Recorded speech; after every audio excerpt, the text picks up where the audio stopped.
Aqui, a alternativa, né, passa lá, né, primeiro, pela existência do biogestor, que vai provocar a queima do material, né, metano, que é inodoro, mas é inflamável, e a desidratação do chorume, ou ainda a produção de gás natural metano, que pode ser envasado e, portanto, pode ser utilizado em indústria, pode ser utilizado em botijão de gás, pode ser utilizado em termoelétrica e por aí vai.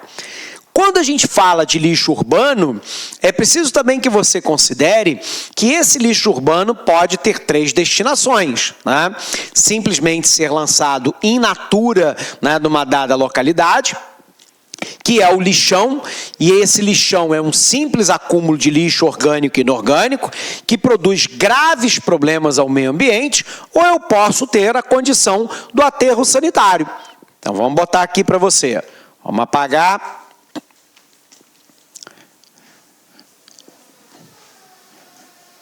Para a gente entender.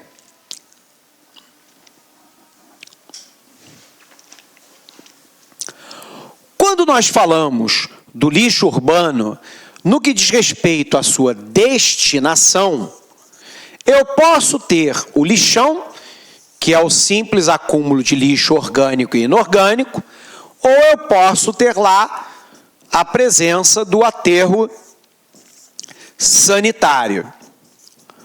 Observe, pessoal, que o lixão é um simples acúmulo de lixo orgânico e inorgânico e que, portanto, vai produzir o chorume e vai produzir o gás metano. Quais são as consequências do lixão, né? Primeiro, uma questão ambiental. Porque o acúmulo, né, de lixo pode, né, em algum momento, vir parar na galeria de água pluvial, que são lá os bueiros da nossa cidade, entupindo esse bueiro e, portanto, não permitindo a drenagem adequada, provocando enchente. O mesmo ocorre se ele for parar no rio. Por um outro lado, se esse lixo estiver numa encosta, ele pode provocar um sobrepeso nessa encosta, que em período de chuva intensa pode provocar o escorregamento, o desabamento dessa encosta. Mas além da questão ambiental, né, nós temos que esse lixo, né, acumulado no lixão, ele produz chorume e metano. O metano é um agravante do efeito estufa e o chorume contamina o solo, contamina a biota, contamina o lençol freático, contamina a água de superfície e contamina o ser humano. Portanto, está relacionado, né, além dessa questão, está relacionado à proliferação de agentes transmissores de doenças.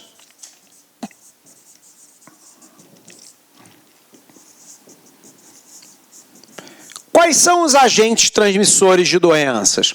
Rato, barata, mosca e mosquito. Além disso, né, o lixão vira um problema social para a população do entorno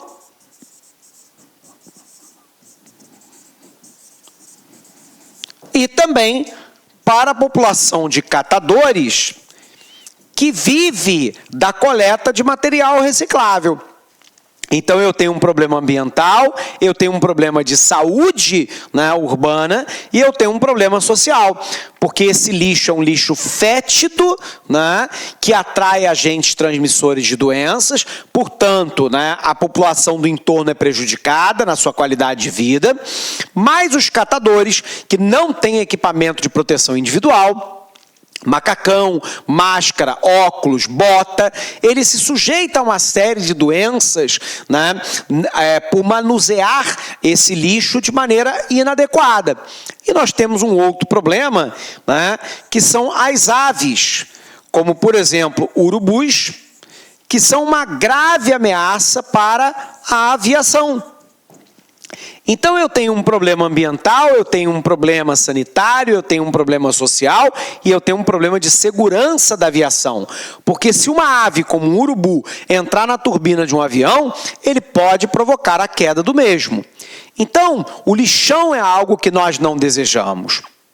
O presidente Lula sancionou lá em 2010 a Política Nacional, né, de Resíduos Sólidos, que é exatamente para acabar com esse lixão e transformarmos tudo num aterro sanitário. O aterro sanitário é aquele que tem controle de efluentes. O que significa dizer, né, que eu controlo, né, o metano que é incendiado, o chorume ele é bombeado para dentro de uma caldeira e é desidratado pela queima do metano, de maneira que a possibilidade poluente ela cai muito dentro do aterro sanitário. Tudo bem? Portanto, pessoal, né, a questão do lixo é um capítulo à parte dos problemas ambientais que o nosso país enfrenta. Vamos lá para a revisão.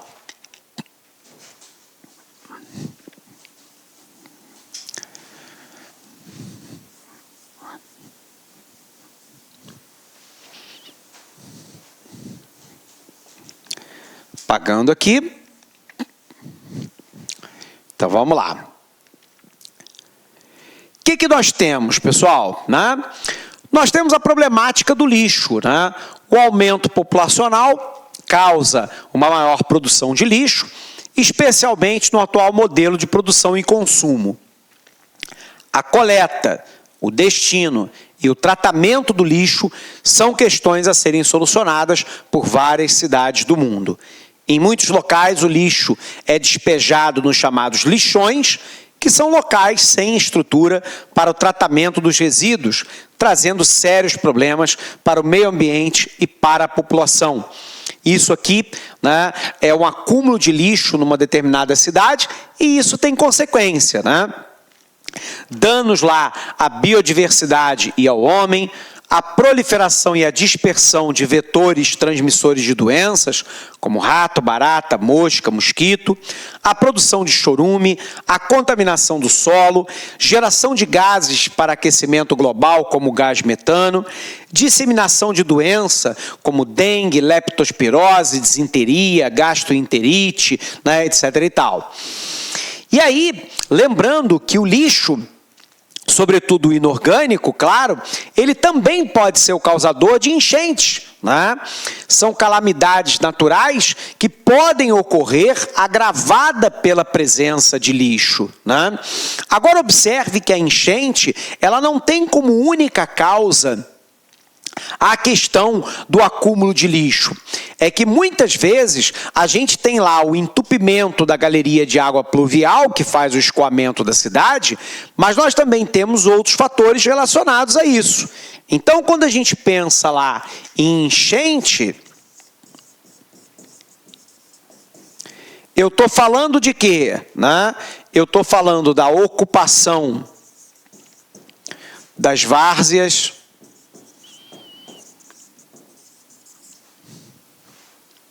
eu estou falando da retificação de rios,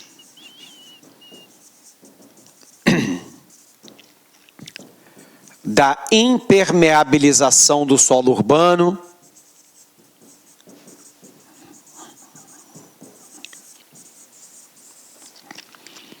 eu estou falando do lixo. Então observe, pessoal, enchente está relacionada ao quê? Primeiro, a ocupação de várzea. O que é várzea, professor? É uma área natural de transbordamento dos rios. O Brasil é um país de clima tropical, o verão é chuvoso, o inverno é relativamente seco, resultado, no verão chove muito, os rios naturalmente têm uma área de transbordamento que nós chamamos de várzea. O problema é que o crescimento urbano desordenado levou a população, notadamente a mais pobre, a ocupar a área de várzea porque não tinha alternativa. E o resultado é que a ocupação de várzea no período das chuvas, acaba provocando enchente para todos os lados, com perda de vidas humanas, com perda de patrimônio, com doenças que se espalham para todos os lados, porque houve uma ocupação desordenada do solo urbano. A outra questão, a retificação de rios. Para facilitar, né, a ocupação do meio urbano, muitos rios que eram meândricos, que são rios assim, foram retificados, foram transformados em rio reto. Qual é o problema? É que a velocidade da água aqui é menor, aqui é maior. Então, muitas vezes, a chuva bate, rapidamente enche o rio, esse rio carrega grande volume de água de maneira retilínea, portanto, com grande velocidade.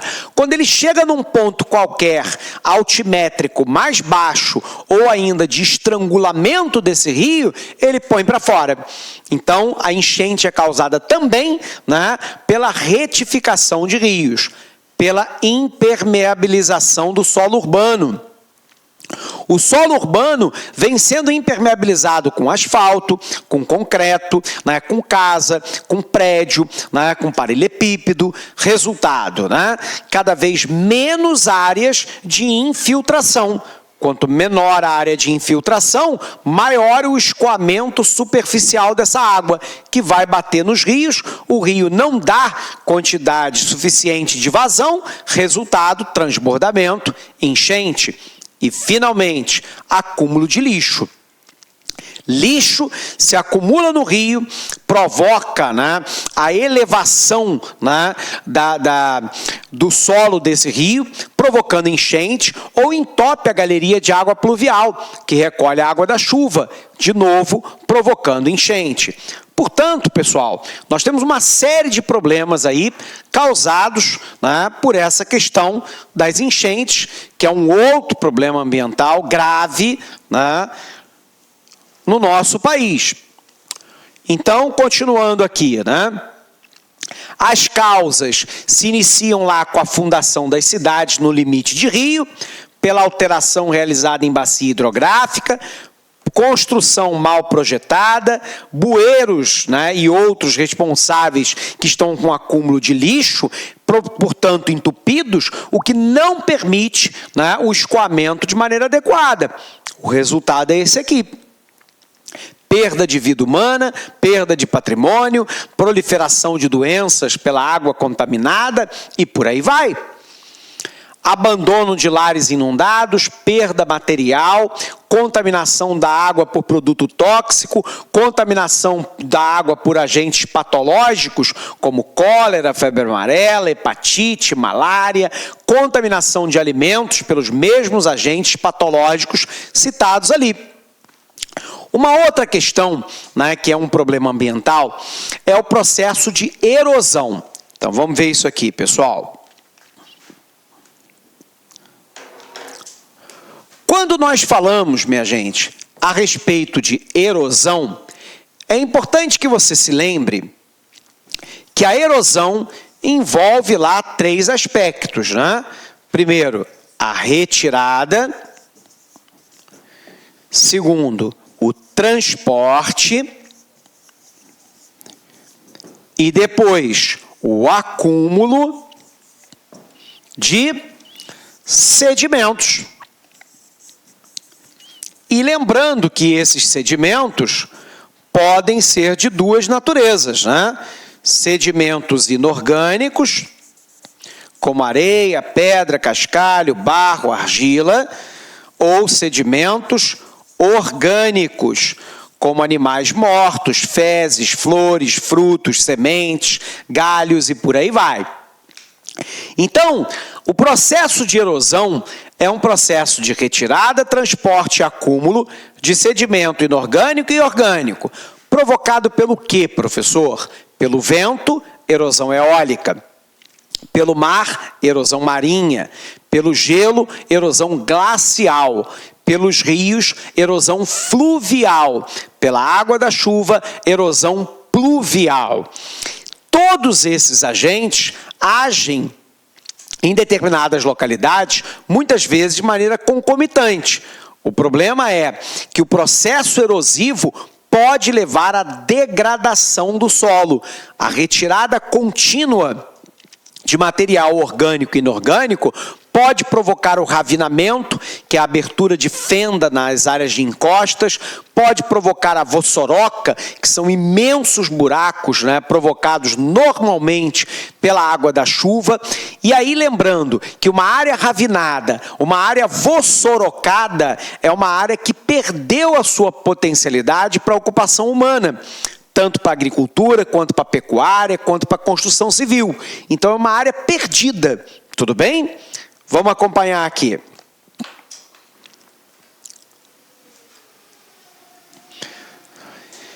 Nós temos um outro problema ambiental, então, pessoal, que é lá a nossa erosão, né? Retirada, transporte e acúmulo de sedimentos de origem orgânica e inorgânica. A expansão da rede urbana, sem o devido planejamento, ocasiona na ocupação de áreas inadequadas para a moradia.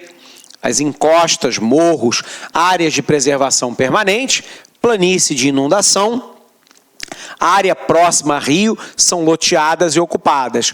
O resultado é catastrófico, né? Deslizamento de encostas, destruição de casas, grande número de perdas fatais.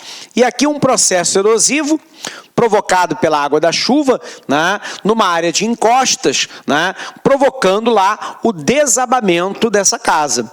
Tudo bem? Bom, nós temos aí uma outra questão ambiental para a gente ver, que é a inversão térmica. Então vem para cá.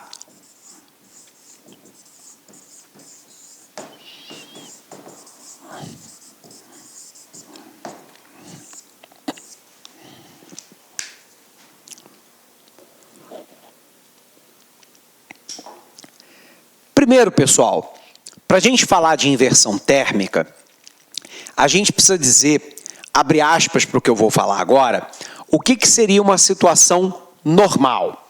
Então, vamos lá.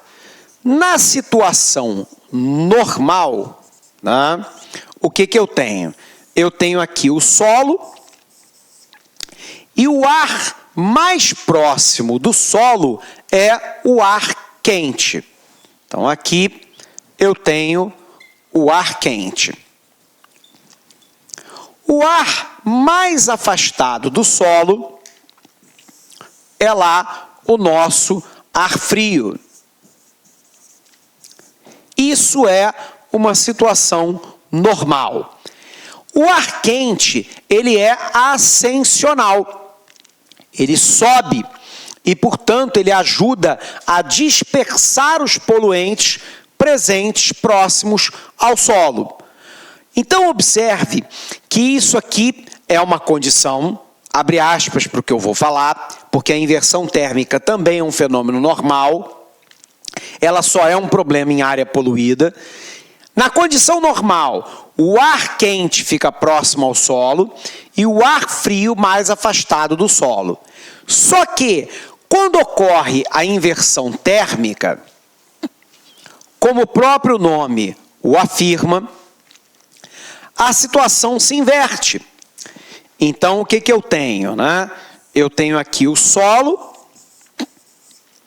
e a camada de ar mais próxima ao solo é uma massa fria, é um ar frio.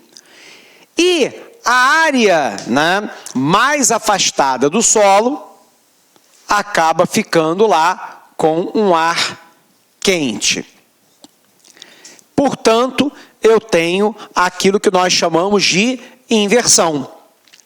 O ar quente que ficava embaixo vai para cima e o ar frio que estava em cima vem para baixo. Normalmente, pessoal, isso aqui acontece em que época do ano? No inverno. É muito raro acontecer fora do inverno. No Brasil, isso aqui está relacionado à presença de uma massa de ar frio que vem da região polar. Nós chamamos essa massa de massa polar atlântica. Ela é uma massa fria e úmida. Então ela é mais densa que a massa quente. Então ela penetra abaixo da massa quente, provocando então a inversão. Eu venho com uma massa fria, tudo bem, que penetra por baixo da massa quente, provocando a inversão térmica. E numa área que não é poluída, a única consequência é a presença da queda de temperatura e a presença do fog, que é a névoa, que às vezes prejudica a área de aeroportos, prejudica o trânsito e por aí vai.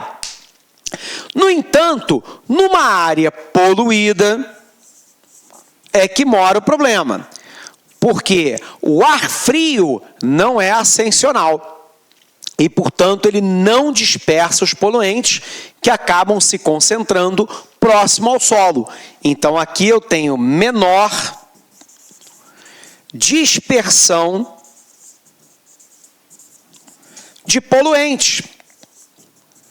E se o poluente não se dispersa, nós temos aquelas consequências da poluição atmosférica que nós estudamos lá atrás. Aumento de doença respiratória, né, causada ou agravada por essa poluição, rinite alérgica, problema do sistema respiratório, ocular. Nós temos, inclusive, o aumento do número de mortes de idosos e crianças nessa época em que a inversão térmica ocorre. Nós temos lá, né, a queda de temperatura e a névoa prejudicando a aviação, prejudicando os transportes de uma maneira geral. Lembrando que a inversão térmica, ela também é um fenômeno normal. Ela só é um problema em área poluída, porque daí, como o ar frio não é ascensional, ele não ajuda na dispersão de poluentes. Resultado, aumenta-se a concentração de poluentes e, com eles, obviamente, todos os danos à saúde humana. Bacana? Então, vamos apagar aqui para a gente revisar lá.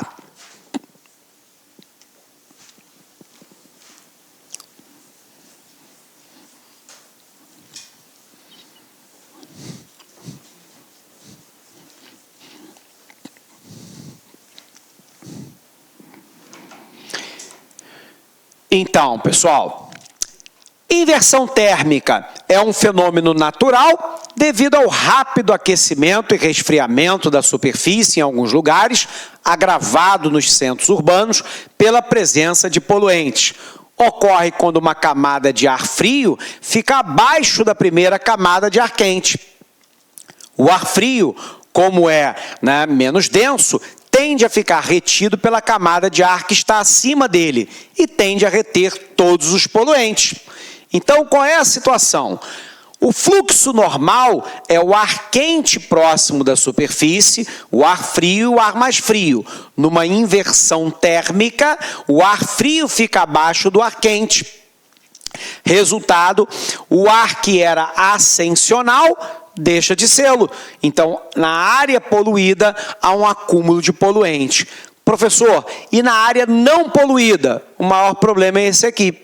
É a névoa matinal, é o fog, né?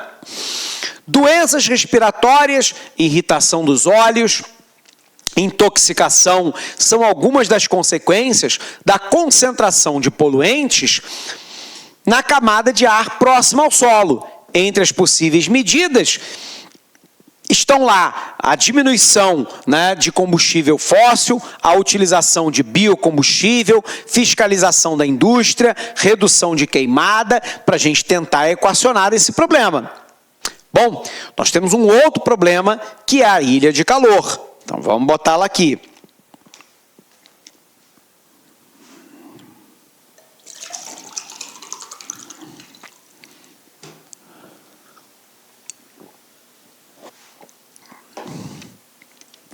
Um outro problema ambiental, pessoal, é o que nós chamamos de ilha de calor.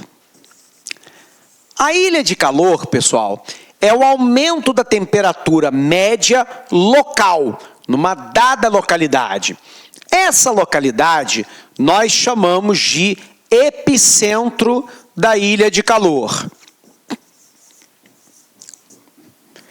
Então eu vou pegar para você o centro da cidade de São Paulo.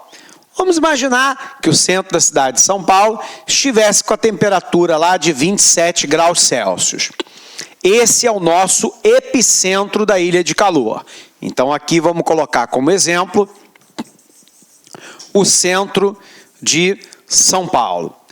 Eu tenho linhas de mesma temperatura à medida que eu me afasto do centro. Tudo bem? Nós chamamos essa linha de mesma temperatura de isotermas. A palavra iso significa igual, terma significa temperatura. Então, lá o epicentro está em 27 graus, vamos imaginar que essa daqui esteja, né, em 25.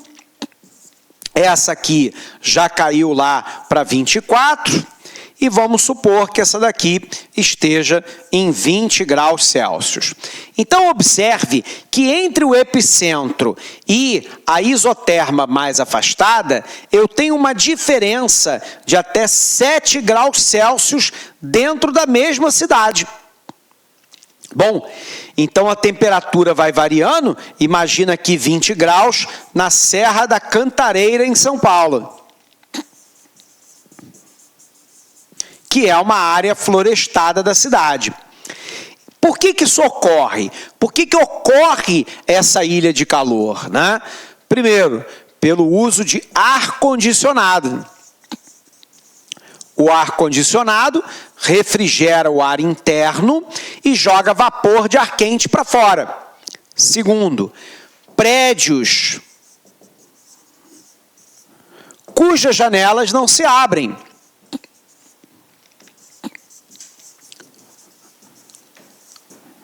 Se a janela não se abre, eu sou obrigado a utilizar o ar-condicionado. E automaticamente o ar, quando ele passa por dentro do prédio, ele vai promovendo uma retirada de calor. Se a janela não abre, o vento não passa, o calor fica concentrado. Nós temos ainda o acúmulo, né, de cimento, pedra e asfalto nos grandes centros urbanos. Todos esses materiais concentram calor, né? Depois você tem a ausência de área verde. Então, o que ocorre, pessoal? Ar-condicionado, prédio cuja janela não se abre, o acúmulo de cimento, pedra e asfalto, a ausência de área verde e a poluição dos grandes centros acaba causando o fenômeno da ilha de calor, o aumento da temperatura média local, tudo bem? À medida que eu me afasto do epicentro da ilha de calor, a temperatura vai diminuindo, né? Porque eu não tenho nessas outras áreas ar-condicionado, prédio cuja janela não se abre, acúmulo de cimento, pedra e asfalto, ausência de área verde e poluição, que são causadores da ilha de calor. Legal?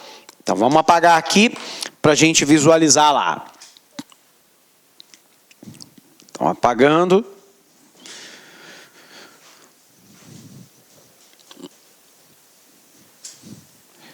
Para a gente conseguir visualizar aqui.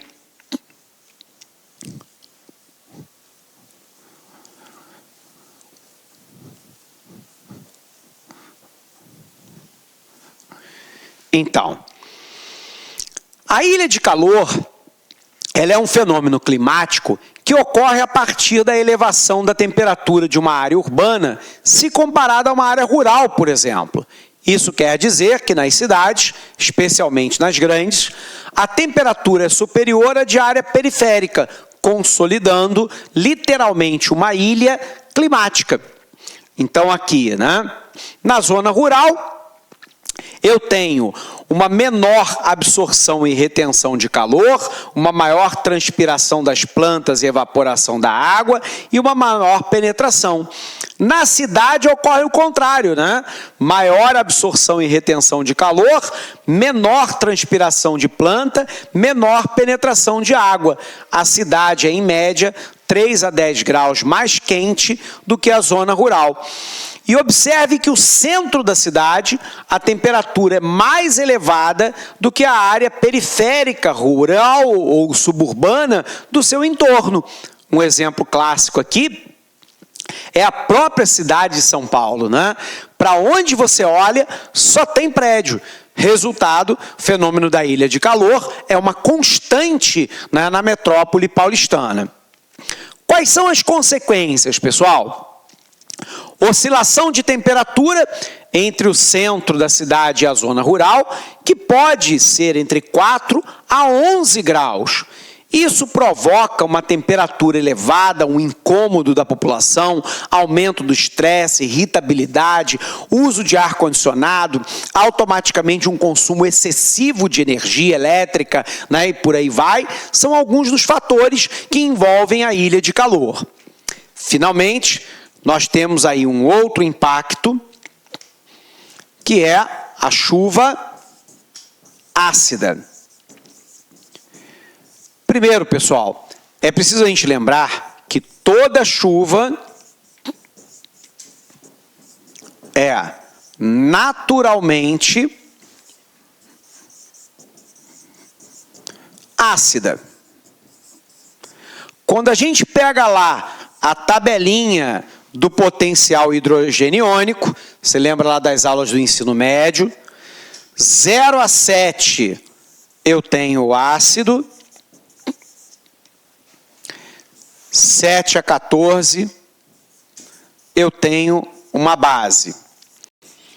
A água da chuva fica com um pH mais ou menos de 5,6, 6,1, portanto ela é naturalmente ácida. O problema é que lançamento de poluentes industriais em larga escala, queima de combustíveis fósseis, vai provocando um acúmulo de poluentes na atmosfera que vai acidificando ainda mais essa chuva. Ou seja, o potencial hidrogeniônico vai ficando mais ácido, mais próximo de zero, mais ácido.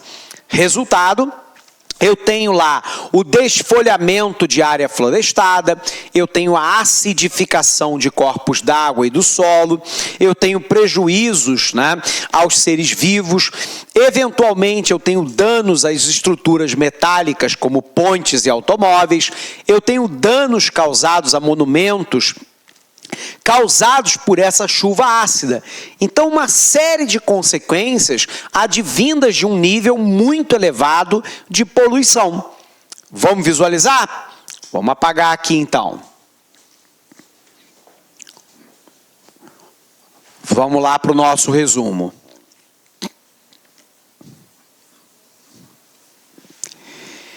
Então, o que eu tenho, pessoal?